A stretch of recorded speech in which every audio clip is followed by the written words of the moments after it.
میں ان انسان نما درندوں سے چھپ کر یہاں بیٹھی تھی. ایسے لگ رہا تھا ذرا سی بھی آہٹ ہوگی تو وہ مجھے تلاش کرتے ہوئے یہاں پہنچ جائیں گے. خوفناک سیاہ رات کی تاریکی ہر طرف چھائی ہوئی تھی، اسی لیے اندھیرے میں کچھ دکھائی بھی نہیں دے رہا تھا. تھوڑی دیر بعد ایسے محسوس ہوا جیسے وہ یہاں سے چلے گئے ہوں.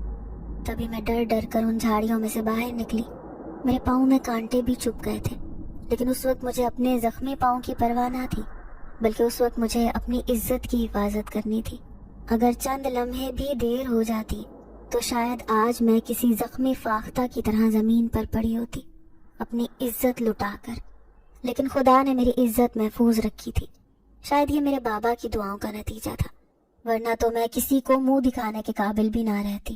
ابھی بھی سسکتی ہوئی میں کسی جائے پناہ کی تلاش میں ادھر ادھر بھٹکنے لگی، کیونکہ راستہ بھول کر اس جنگل میں آ تو گئی تھی، لیکن یہاں سے باہر نکلنے کا راستہ نہیں مل رہا تھا.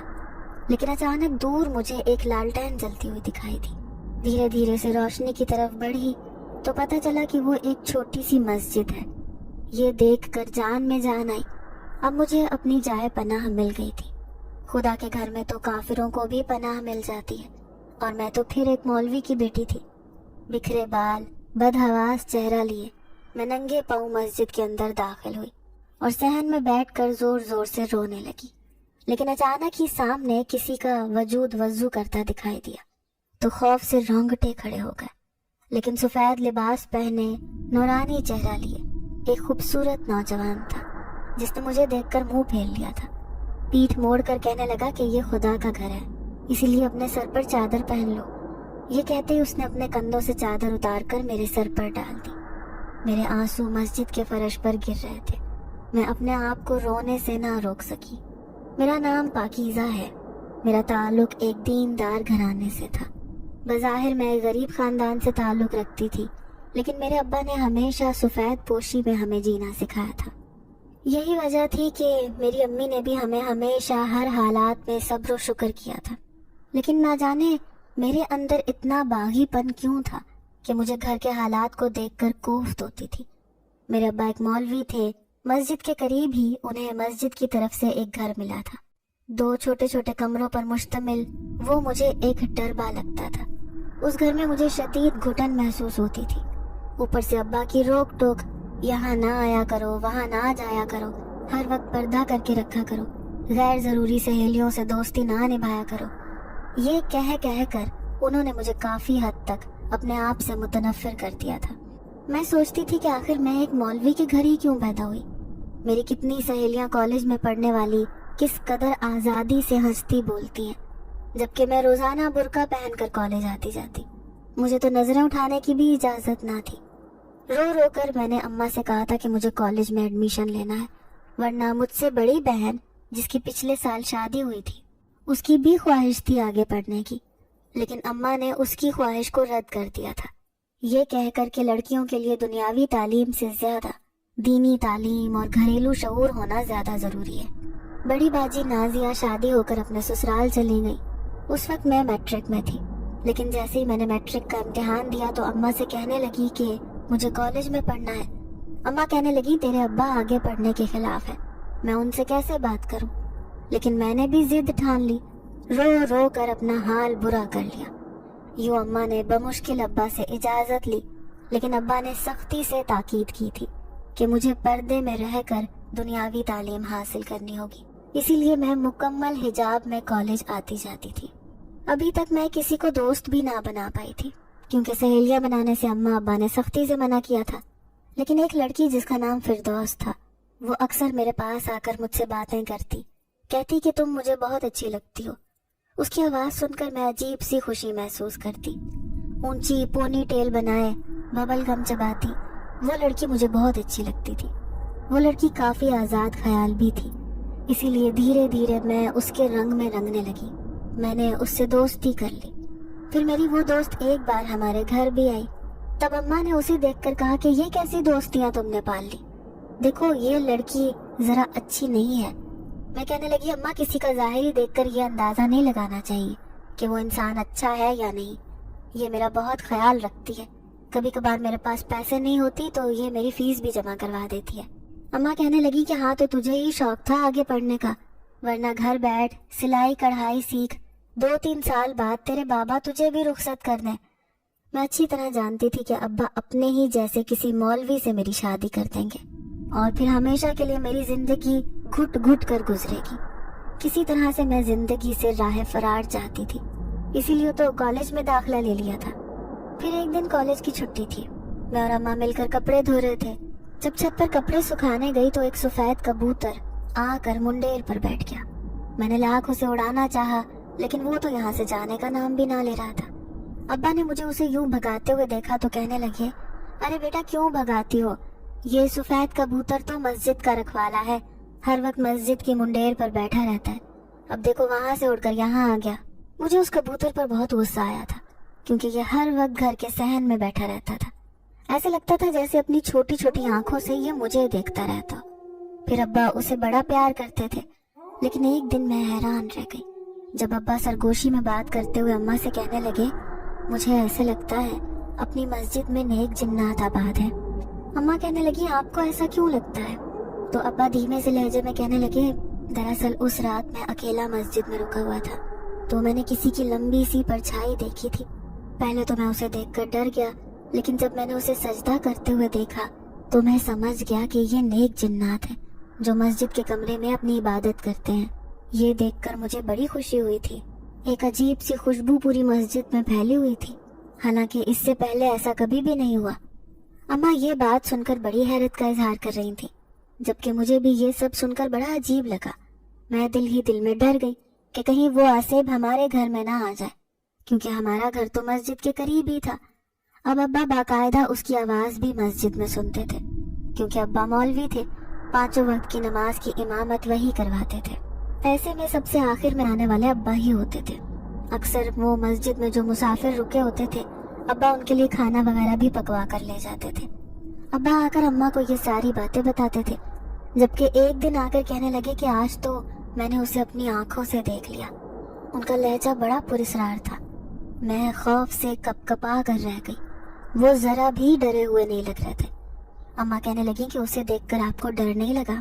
تو ابا کہنے لگے, ارے ڈر کیسا, وہ بھی تو اللہ کی بنائی ہوئی مخلوق ہے. مسجدوں میں آباد ہیں تو اس کا مطلب ہے کہ بہت نیک ہوں گے, بلکہ اس کی وجہ سے تو مسجد میں رونق ہونے لگی ہے. جب بھی میں مسجد سے اکیلا واپس آتا ہوں تو اسے سجدہ کرتے ہوئے دیکھتا ہوں. ہر وقت وہ عبادت میں مشغول رہتا ہے. ایسا لگ رہا تھا جیسے ابا اسے اچھی طرح سے جانتے ہوں. میں حیران پریشان سی ان کی یہ ساری باتیں سن رہی تھی. پھر سر جھٹک کر کہنے لگی, ضرور وہ بھی کوئی مولوی ہی ہوگا, جبھی تو ہر وقت مسجد میں رہتا ہے. اب میں نے جیسے جیسے ان باتوں کو سوچنا شروع کیا, ویسے ویسے خوف کی ایک لہر مجھ پر بھی پڑنے لگی. اس لیے میں زیادہ ان باتوں کے بارے میں سوچنا نہیں چاہتی تھی. کالج میں ابھی میں فرسٹ ایئر میں تھی, لیکن میری فردوس سے دوستی بہت اچھی ہو گئی تھی. اسی لیے اکثر وہ میرے لیے کچھ نہ کچھ لے کر آتی تھی. کبھی کوئی کھانے کی چیز ہوتی تو کبھی کوئی تحفہ وغیرہ. پھر دوست کا کہنا تھا کہ میں اسے بہت اچھی لگتی ہوں, کیونکہ میرا نام بھی پاکیزہ ہے, تو نام کی وجہ سے بھی وہ مجھے بہت پسند کرتی تھی. پھر ایک دن کالج سے جلدی چھٹی لے کر میں اس کے گھر گئی, تو گھر جا کر اس کے گھر کا ماحول دیکھا.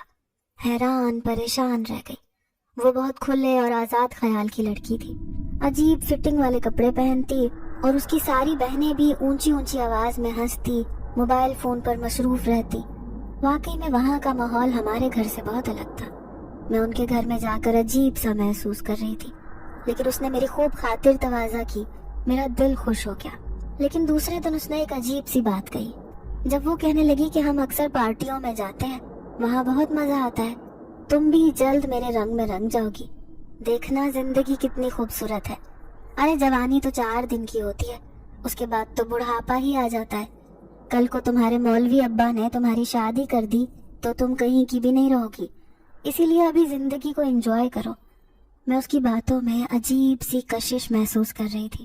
میں نے سوچ لیا تھا کہ میں اپنی زندگی ایسے ہی نہیں گزاروں گی جیسے اماں اور باجی گزار رہی ہیں. اماں نے بھی ساری زندگی ایک مولوی کے ساتھ گزاری, اور باجی بھی ایک گھٹن زدہ زندگی کا حصہ بنی. لیکن میں اپنی زندگی ایسے نہیں جیوں گی. میں نے فیصلہ کر لیا تھا. اسی لیے اماں ابا سے چھپ چھپ کر فردوس کے گھر آنے جانے لگی. لیکن ایک دن اماں نے مجھے ٹوک دیا. جب میں نے ایک اونچی قمیض پہنی, ساتھ میں چوڑی دار پاجامہ بھی پہن لیا, لمبے لمبے بال کھولے